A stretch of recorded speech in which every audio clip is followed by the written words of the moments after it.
Fewer than half of UK adults could cover a surprise £300 bill without borrowing. Our character today has £30,000 saved and still feels stuck.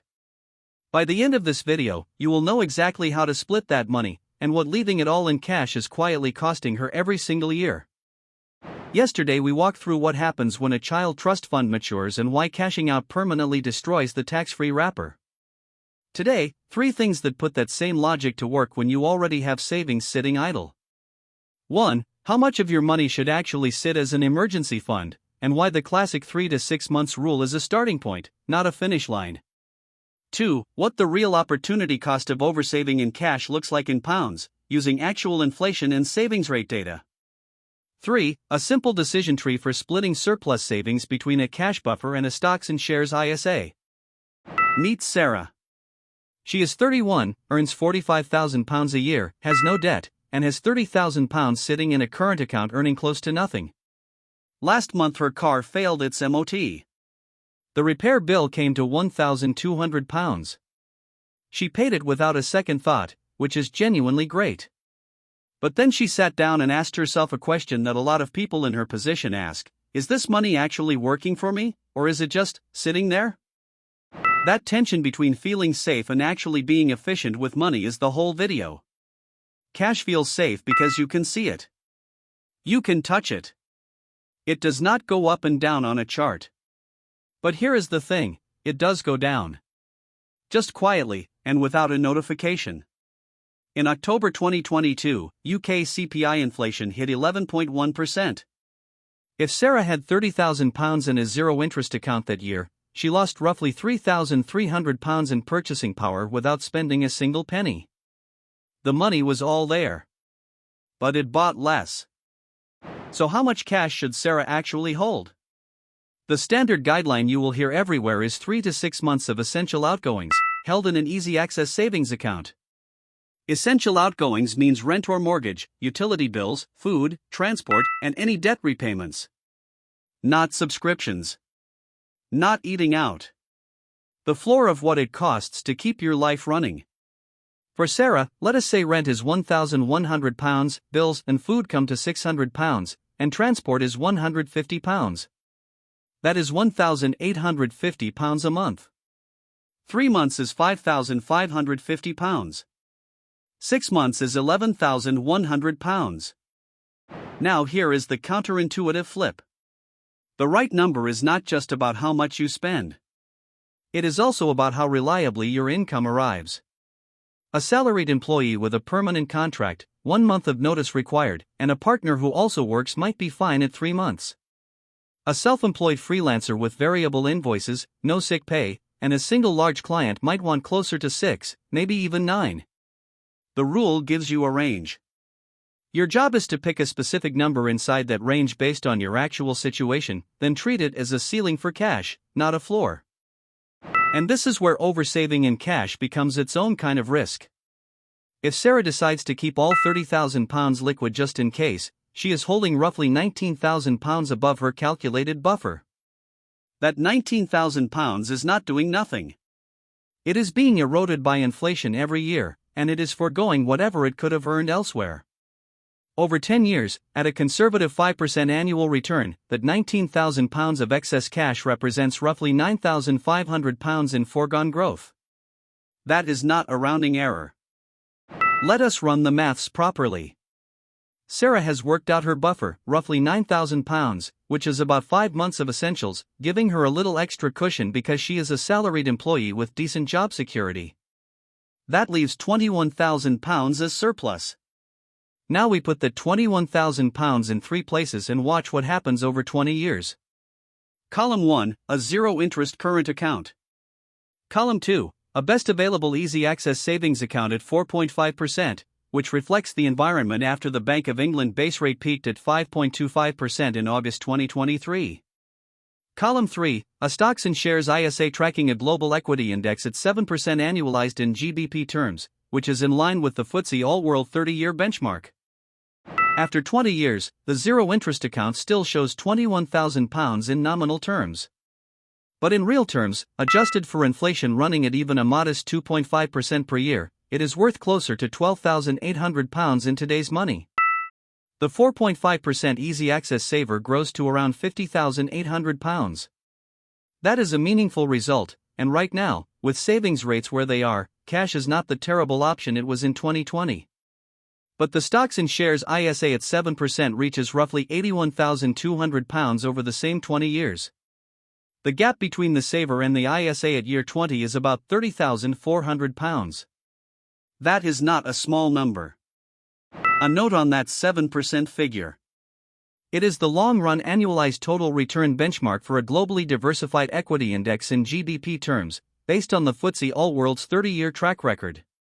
It includes reinvested dividends. It does not account for fund charges, which typically run at 0.1 to 0.2% per year for a low-cost index tracker, and it does not guarantee future returns. Markets go down as well as up.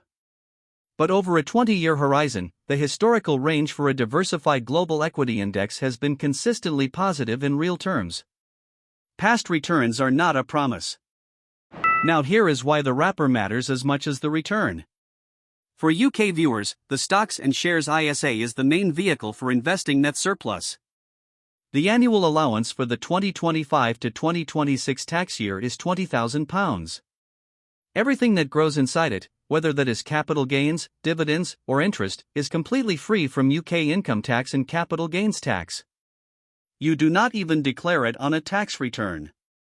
That £81,200 figure we just showed assumes all growth stays inside the wrapper. Outside the wrapper, a higher rate taxpayer would owe 18 to 24% CGT on gains above the annual allowance, which in 2025-26 is just £3,000. For viewers outside the UK, the logic maps almost directly onto accounts you already know. In Canada, the TFSA, tax-free savings account, works the same way. Your investments grow inside it tax-free, and withdrawals are not taxed as income. In the US, the Roth IRA shares the same core principle. Contributions are made from after-tax income, and qualified withdrawals in retirement are completely tax-free. All three accounts are essentially the government saying, invest here, and we will not take a cut of what it earns. The mechanics differ, but the idea is the same. Back to Sarah. She puts £15,000 into a stocks and shares ISA this tax year, investing in a global tracker fund, for example one tracking the MSCI World Index. She does not touch it. She is 31 now. At 51, 20 years later, at 7% annualized, that single £15,000 contribution has grown to roughly £58,000. All of it tax-free.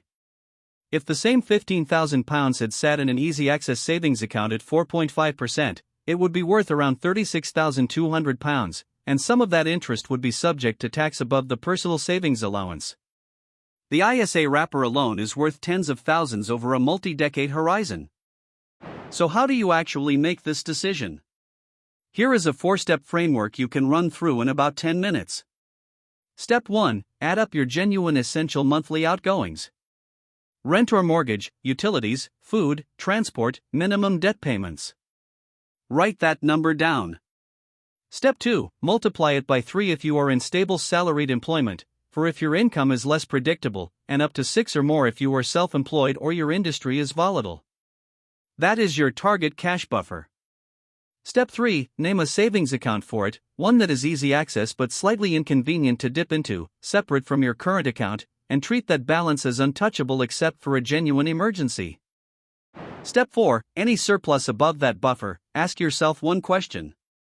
Do I have an investment time horizon of 5 years or more? If yes, a tax-sheltered account like a stocks and shares ISA is worth understanding. If no, or if you are not yet comfortable with the idea of short-term falls in value, a high-interest cash account is still a much better choice than doing nothing. The decision tree does not tell you what to invest in. It tells you what order to act in. Buffer first, then surplus, then wrapper. That sequence is the thing. For Sarah, the numbers come out like this. Her essential spending is £1,850 a month. She is salaried with good job security, so she targets 4 months, £7,400. She rounds up to £9,000 to give herself a small margin. That leaves £21,000 as surplus. She has a 20-year horizon, she is comfortable with some volatility, and she has not used her ISA allowance this year. The £21,000 sits within the £20,000 annual ISA limit, so most of it can go in now and the remainder next tax year. The FCA's Financial Lives Survey 2022 found that 24% of UK adults have low financial resilience. Sarah is not in that group. The question is whether she is making the most of the position she has already built. 3 things to take away. First, a proper emergency fund is a specific number based on your actual monthly outgoings, not a round figure chosen by feel. For most salaried UK workers, 3 to 4 months of essentials is a reasonable target. Second, cash above that buffer has a real cost. With UK CPI peaking above 11% and long-run equity benchmarks around 7% in GBP terms, leaving surplus savings idle is a decision with measurable consequences. Third, the Stocks and Shares ISA is the most straightforward UK wrapper for investing that's surplus tax-free, up to £20,000 per tax year. The decision tree is, fund the buffer first, then consider the ISA for anything beyond it. If this framing helped, the next step is understanding how to actually choose what goes inside the ISA wrapper, and why the fees on that choice can quietly matter more than almost any other decision you make. Tomorrow we look at another piece of the puzzle that is worth getting right, so subscribe and I will see you then. A quick reminder, this is educational content only, not financial, tax, or legal advice. Speak to a licensed professional in your jurisdiction before making any decisions.